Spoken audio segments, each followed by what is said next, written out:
yes. You could be the best. You can be the King Kong playing on your chest. Bonjour à tous, bonjour Gilbert. Bonjour Anita, je suis très content d'avoir cet entretien avec toi. Je te remercie pour ta bienveillance et pour l'intérêt que tu portes à mes travaux. Je salue tout ce que tu fais pour la diaspora.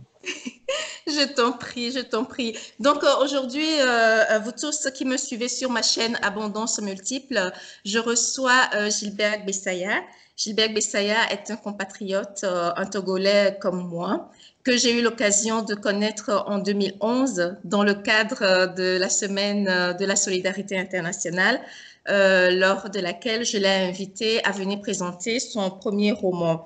Et donc aujourd'hui, je le reçois pour nous faire part de son troisième roman et aussi nous donner son regard sur la société moderne africaine telle qu'elle se dessine aujourd'hui. Bonjour Gilbert, est-ce que je peux te demander de te présenter brièvement? Écoute Anita, avec plaisir. Donc, je suis Gilbert Bessaya, donc je suis né donc, au Togo. Je suis donc sociologue de formation. Et puis, je travaille dans la région parisienne dans la prévention générale, voilà, autour de la jeunesse, du soutien aux familles et puis autour de la réussite éducative dans une ville parisienne. Je suis donc écrivain aussi, puisque j'ai publié 3 romans. Le premier, c'est Voyage dans la société de Boujotte. Tout à fait. C'est La danse du changer au pays des pieds déformés. Et puis le troisième, c'est À deux dans la cabane qui est sorti en 2016. Quel est ton parcours en tant qu'écrivain togolais, écrivain africain en France? Peux-tu nous dire comment tu arrives à lier aussi bien ton activité professionnelle en tant que sociologue et puis ton activité en tant qu'écrivain? C'est vrai que c'est pas facile. Bon, voilà, moi, je ne fais pas le travail d'écriture à plein temps. Mais bon, il faut être passionné, il faut aimer, il faut écrire parce qu'on écrit en écrivant.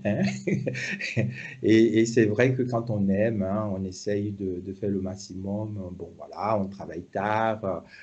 Bon, voilà, à côté de son travail, bon, on est préoccupé par ce qu'on a envie d'écrire, les personnages qu'on a envie de construire. Bon, voilà, j'essaye voilà, de m'impliquer, d'être passionné par ce que je fais, donc j'arrive à trouver du temps pour le faire. Est-ce que tu as un sujet de prédilection que tu abordes à tous les coups dans tes romans ou c'est en fonction des constats que tu fais dans ta vie autour de toi? Moi, c'est vrai que ce qui m'a intéressé, c'est vraiment la problématique de l'aller-retour. Donc, c'est la question de l'exil aussi, des personnes qui ont quitté chez eux, qui viennent en Occident, et puis après, qui ont à la fois une relation entre le pays d'origine et puis le pays où ils vivent. Et donc, les personnages, justement, que ce soit dans Voyage dans la société de Boujotte ou dans les 2 autres romans, bon, sont des personnages qui font l'aller-retour, qui sont confrontés à la fois à des questions de tradition, mais aussi des questions de modernité. Mais pour être franc, je pense que mes personnages sont plus concernés par la société d'aujourd'hui, par ce qui se passe aujourd'hui dans nos sociétés. Ils ne sont pas très passéistes, mes personnages. D'accord. Et dans tes romans ou dans tes personnages, as-tu des solutions que tu proposes à cette question de l'aller-retour du questionnement? Qu'est-ce que tu proposes comme question et réponse, pardon? Ou alors c'est un éternel questionnement pour essayer d'améliorer son environnement? C'est très difficile. Quand on n'écrit pas nécessairement pour apporter des réponses aux questions. Bon, c'est la grande problématique de l'écriture. Est-ce qu'on écrit parce que on aime? Est-ce qu'on écrit parce qu'on a envie juste de partager un moment avec les gens? Est-ce qu'on écrit parce qu'on veut interpréter le monde? Est-ce qu'on écrit parce qu'on veut afficher son impuissance devant les douleurs du monde? Oui. Est-ce qu'on écrit parce qu'on veut se faire aimer, parce qu'on veut se faire admirer? Est-ce qu'on écrit parce que, bon, voilà, on veut agir? Donc, je pense en fonction des auteurs, cette question reste toujours d'actualité, hein. Donc, les écrivains, il n'y a pas d'écrivain qui ait donné une réponse assez définitive à cette question. Mais moi, ce qui m'avait préoccupé, c'était à la fois par rapport à mon vécu en Afrique, par rapport à mon vécu aussi ici, par rapport à mon vécu dans l'aller-retour. J'avais éprouvé le besoin de raconter des histoires, d'inscrire certains morceaux de vérité dans des personnages, voilà, pour aborder à ma manière les problématiques de l'Afrique moderne, les problématiques du monde moderne. Voilà. Ok. Et dans ce troisième roman, de quoi traites-tu dans ce troisième roman? Quel est le sujet principal? Mais dans ce troisième roman, donc À deux dans la Tu peux nous cabane, rappeler le titre, s'il te plaît? le titre c'est À deux dans la cabane. À deux dans la cabane, oui. Dans la cabane, donc bon, il s'agissait vraiment de l'histoire d'une jeune femme moderne qui s'appelle Rosalane, dans un pays imaginaire en Afrique de l'Ouest. Donc cette femme moderne vit avec un homme, un certain monsieur qui s'appelle Monsieur en 4x4 bleu, donc qui est une sorte de bad boy, d'un playboy qui, bon, voilà, qui joue avec son cœur. Et puis, bon, cette femme, elle a décidé donc de la faire sortir, de la renvoyer, de la virer, quoi, hein, de se séparer de ce bonhomme. Et l'acte que Rosalane vient de poser dans la société où elle se trouvait était un acte un peu révolutionnaire, hein, puisque, bon, on a l'habitude de croire que c'est, bon, les hommes qui doivent se séparer des femmes. Et dans le milieu où elle se trouvait, donc c'est plutôt elle qui a décidé donc de le mettre à la porte. D'accord. Là, voilà, va commencer l'histoire, bon, voilà, les pressions sociales, bon, Oui. voilà, les critiques, les préjugés euh, des relations hommes-femmes, et Tout à puis fait. finalement, on lui propose justement euh, de se réconcilier avec le monsieur dans ce qu'on appelle un dialogue fraternel dans la cabane, Oui. hein, d'où Ah oui, d'où le le titre titre. du livre. Voilà. D'accord, ok. Eh bien, justement, en parlant de l'acte qu'a posé Rosalane, quel est ton regard aujourd'hui sur le rôle de la femme africaine dans la société africaine? Qu'est-ce que la femme africaine aujourd'hui peut apporter à la société pour contribuer au progrès de l'Afrique? Ben, je pense que la question de relations hommes-femmes en Afrique est aussi une question d'actualité, puisque bon, nos sociétés sont confrontées à des questions démocratiques, hein, des questions d'égalité entre les citoyens sur le même territoire. Et on se rend compte que, bon, voilà, la question des rapports entre l'homme et la femme reste, il y a encore des combats à mener, hein. Mhm, Donc, tout à je fait. pense qu'aujourd'hui, il y a une place à donner aux femmes qui constituent la deuxième, la moitié quand même de l'humanité. On lui confie des responsabilités, qu'elle puisse prendre ces responsabilités-là, puisse les exercer dans de bonnes conditions, qu'on puisse aussi permettre donc à la femme d'utiliser tous ses atouts, hein. Donc, on voit dans le cadre de l'Afrique de l'Ouest, par exemple, au Togo en particulier, le capital d'entrepreneuriat, hein, Oui, tout à fait. commercial que les femmes togolaises peuvent avoir. Bon, voilà, on a vu que depuis les indépendances, elles ont beaucoup progressé à tous les niveaux, hein, que ce soit au niveau des études, au niveau des formations. Donc, voilà. Donc, il faut juste leur donner leur place euh, en tant que bon, l'autre moitié hein, de l'humanité, quoi, hein, de la société. Voilà. Ok. Et comment il a été accueilli, ton troisième roman en France, À deux dans la cabane?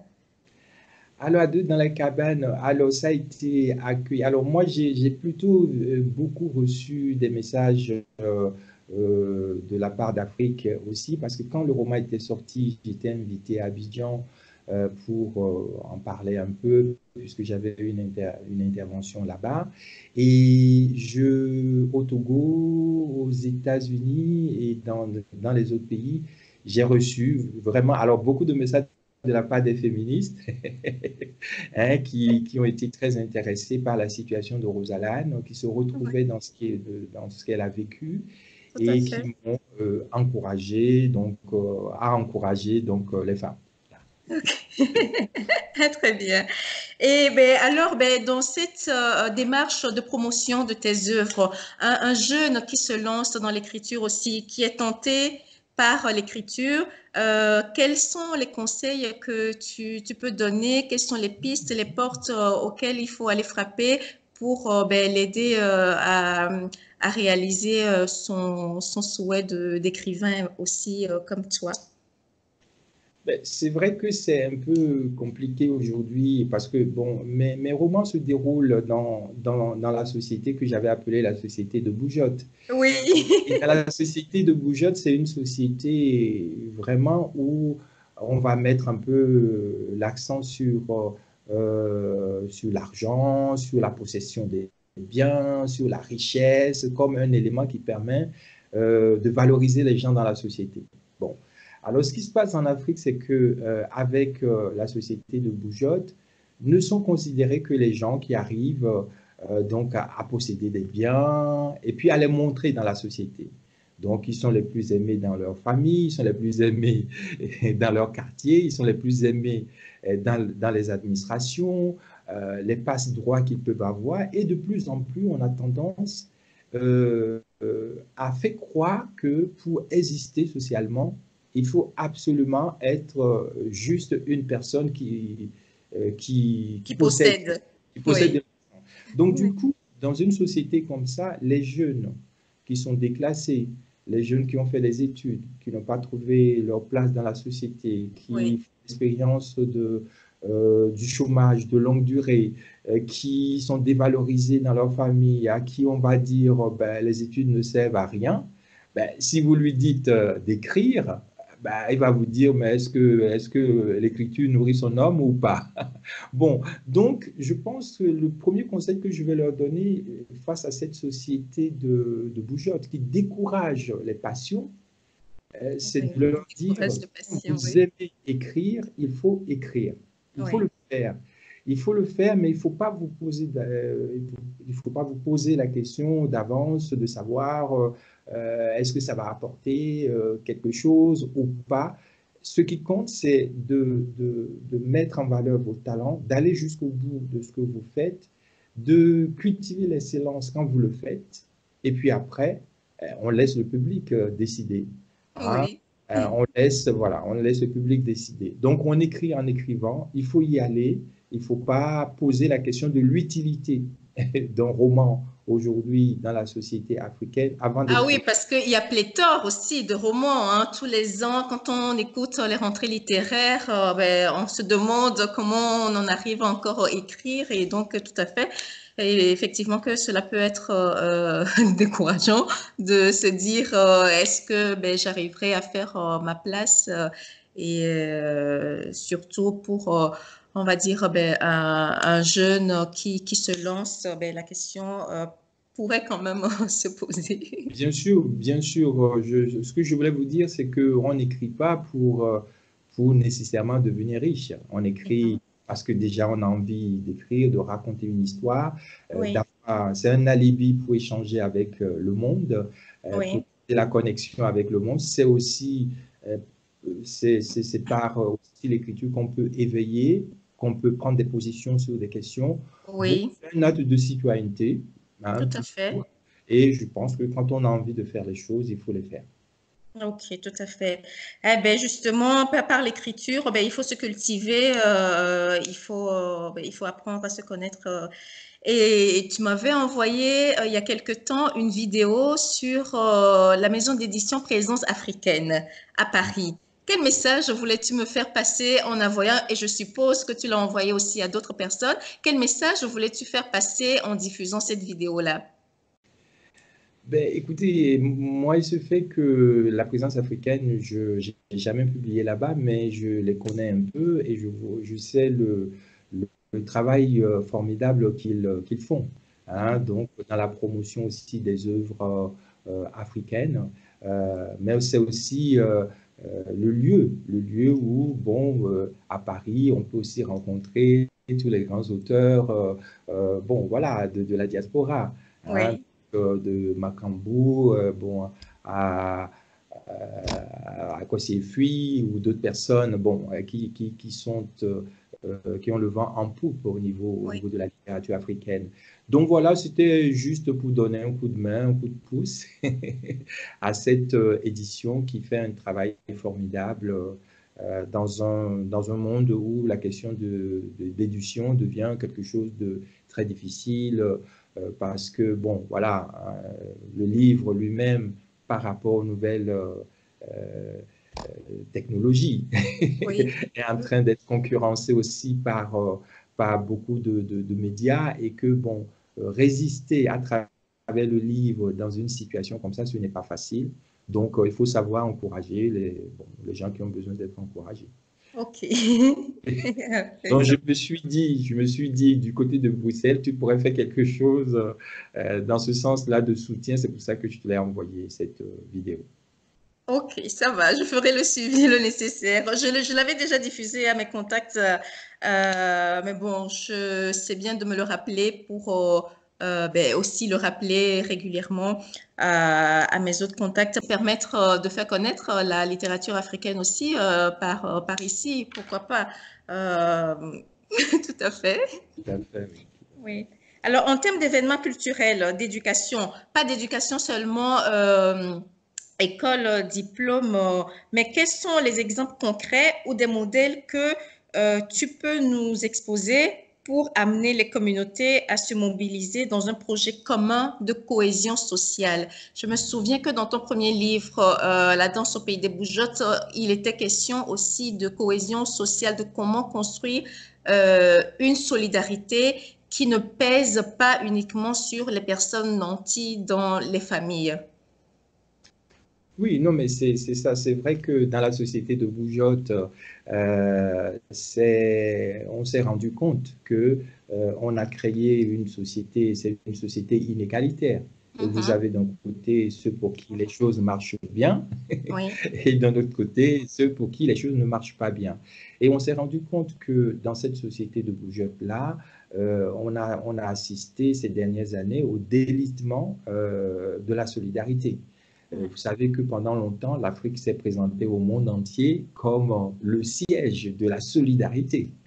Mais on se rend compte de plus en plus que, ben oui, que ce n'est pas tout à fait vrai, puisque même si la solidarité persiste, on se rend compte que c'est une solidarité qui est de plus en plus organisée seulement autour des personnes qui ont réussi dans leur famille. Hein, ce n'est pas une solidarité globale.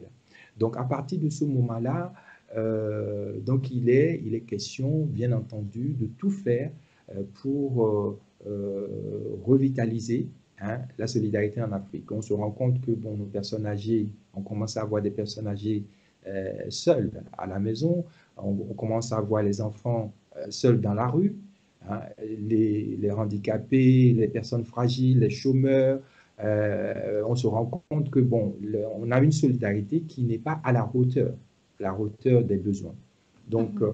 dans ce contexte-là, je pense qu'il est question de repenser, bien entendu, cette solidarité-là, de voir comment est-ce qu'on peut la faire revivre et de voir aussi comment est-ce qu'on peut la financer. Il ne s'agit pas hein, Tout à seulement fait, ben oui, de créer des structures pour... oui. Mais dans tous les cas, la part des citoyens est essentielle. Donc, il faudrait que ça soit à l'intérieur des quartiers, à l'intérieur des maisons, à l'intérieur des quartiers, à l'intérieur des villages, à l'intérieur des villes et à l'intérieur de l'État, que cette solidarité puisse survivre. Moi, je pense qu'il faut commencer par des choses simples. Pourquoi pas une Comme quoi, petite... par exemple? Ben, je pense une petite assise sur qu'est-ce que vont devenir les personnes âgées chez nous, en Mhm. Afrique. Qu'est-ce qu'on a envie de faire avec nos personnes âgées? Et comment on a envie de les accueillir? Comment est-ce qu'on a envie de les entourer? Comment est-ce qu'on a envie de les aider? Alors, ça peut faire l'objet d'un gros travail. Comment est-ce que, par exemple, qu'est-ce qu'on a envie de faire de la petite enfance, hein, les petits enfants qui naissent hein, en Afrique? Quelles sont les choses qu'on a envie, quel type de solidarité qu'on a envie de mettre en place en direction des familles pour que l'enfance soit vécue en Afrique comme quelque chose d'essentiel qui permet de dessiner le bon adulte de demain. Oui, Je pense aussi qu'il y a aussi le quotidien. On voit parfois dans nos quartiers en Afrique, bon, la question de la propreté, par exemple, hein, qu'on décide au niveau d'une rue ou au niveau d'un quartier de dire, bon, voilà, on a envie de mettre en place un projet de propreté hein, de la rue, du quartier, avec zéro euh, plastique jeté au sol, avec zéro ordure déposée à la sauvage oui, tout à dans fait. les... Bon, voilà. Donc, ce type de projets qui sont des projets concrets où on n'attend pas tout non plus de l'État. Hein, Tout à où fait, oui. on n'attend pas tout de l'État. On essaye bon, on n'a pas besoin donc d'attendre une réponse d'un palais présidentiel pour balayer devant sa porte ou quoi. Tout à fait, Pour oui. s'organiser pour que le quartier soit propre, pour que, Oui, voilà, pour que les saletés ne nous envahissent pas. Bon, mhm, voilà, c'est ce type de solidarité-là. Mais il est évident que là aussi, il y a la part des citoyens. Mais ce qui est fondamental, c'est que cette solidarité-là soit repensée hein, oui. au Et, niveau de la nation, au niveau de oui. la nation, au niveau de l'État. Ouais. Et toi, personnellement, en tant que sociologue, qu'est-ce que tu as pu constater ou qu'est-ce que tu as pu déjà mettre en œuvre concrètement pour mais donner, lancer ces initiatives-là, soit via des personnes relais sur place au Togo, soit ben, depuis la France où tu résides actuellement, pour donner vraiment une idée, une étincelle aux gens, mais vraiment parce que dans certains cas, tu vois, il suffit juste d'un coup de pouce pour mais vraiment donner des ailes aux gens pour vraiment s'envoler ou alors je ne sais pas concrètement, est-ce que tu as déjà participé à des études, tu passes par des personnes ressources, des personnes relais à Lomé pour vraiment essayer, comme tu l'as dit, on ne doit pas nécessairement attendre autour de l'État, mais pour essayer vraiment d'éveiller les consciences et de faire en sorte que vraiment les gens se regroupent, se retrouvent, s'entendent autour d'un projet commun et qu'ils cultivent un idéal en se disant, ben oui, en se mettant ensemble, on travaille ensemble et c'est pour le bien commun. C'est pas uniquement pour moi seul de façon personnelle. Comment vraiment on peut arriver à, oui, à créer une cohésion sociale pour que tout le monde se lève, que, se mette debout autour d'un projet. Mais je pense qu'il y a plusieurs niveaux du débat. Quand il y a une situation, il faut déjà au moins l'identifier, en Mhm, parler. Hein. Donc, je pense que moi, à travers mon travail, une partie de mon travail d'envoyé dans la société de Boujotte, bon, la problématique a été déjà posée. Et je te remercie de m'avoir invité à Mons à l'époque pour déjà parler autour de cette question de solidarité. Alors, une fois que c'est fait, donc ça veut dire que le contour de la problématique est dessiné. Voilà, maintenant on essaye déjà d'en parler, de faire prendre conscience aux gens autour de ça. Alors, il y a des associations qui sont dans nos États, dans nos pays, qui font des choses autour de la solidarité. Donc, de manière, alors je ne vais pas les évoquer nécessairement ici, mais de façon concrète et directe, il y a des formes de soutien, hein, qui sont apportées à ces associations-là pour le travail qu'ils font au quotidien. Mais ce que je pense, c'est que là, même si je disais tout à l'heure qu'on ne peut pas tout attendre de l'État, Oui. il est évident que la question de la solidarité de demain dans nos sociétés doit être quelque chose qui doit être aussi organisé au niveau de l'État. Il faut qu'au niveau de l'État qu'on en parle, qu'on se dise quel type de solidarité qu'on a envie d'avoir en direction de la famille, en direction des enfants, en direction des jeunes, en direction des gens fragiles, en direction qu'on puisse dessiner le contour de cette solidarité-là. L'impression que j'ai actuellement, c'est que il y a des initiatives qui sont faites par-ci, par-là, mais Oui. ce ne sont pas des initiatives structurées. Oui. Donc, la structuration, pour moi, ne peut aussi s'opérer qu'au niveau aussi de l'État, hein, en tant que bon, voilà, gestionnaire du global. Hein, c'est quand même l'État qui gère toute la société. Et à un moment donné, et donc, il est question à la fois, alors, et c'est à eux d'impulser aussi les choses. Les citoyens associatifs, les citoyens individuels font des choses actuellement, mais bon, il faudrait que tout ça soit pris à bras le corps parce qu'une société sans solidarité, c'est une société qui meurt. Oui, tout à fait. Et alors, ben, donc, pour résumer un peu tes propos, pour toi, il faudra repenser la solidarité ben, telle que elle se déroule actuellement dans nos pays, structurer les projets de société Oui. et ben, faire en sorte que la solidarité perdure si on ne veut pas ben, tout simplement mourir. Est-ce que je peux te demander ben, de nous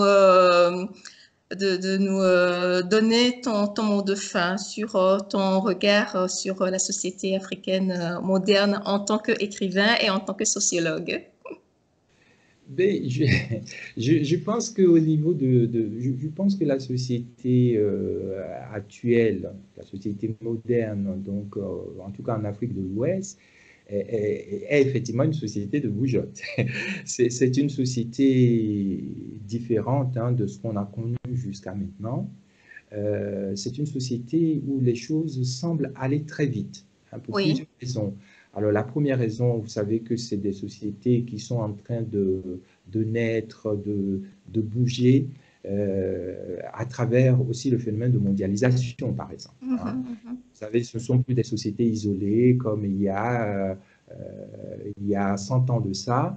Ben, aujourd'hui, quand il y a quelque chose qui se passe à Lomé, à Cotonou, à Abidjan, ben, écoute, on le voit tout de suite à Tokyo, ou quand ça se passe à Los Angeles, on le voit aussi au Bénin, ou on le voit au Togo.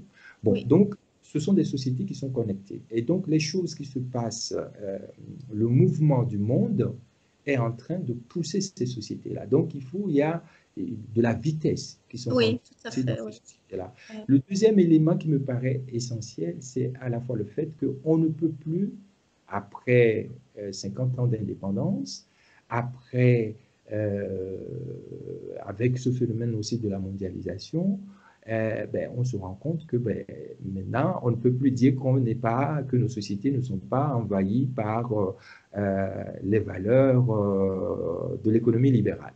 Hein. Ouais. Bon, bon, vous allez à Abidjan, vous allez à Lomé, bon, les boutiques, les produits, les voyages, tout ça, bon, on est en pleine société quand même de consommation. Hein. On peut Ouais. dire que nos sociétés sont vierges. Hein.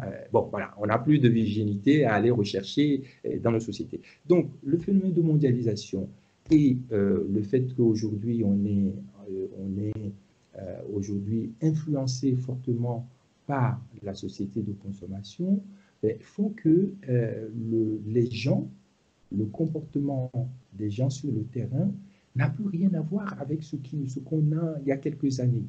Donc ces sociétés-là deviennent éclatées. Ils ne sont plus.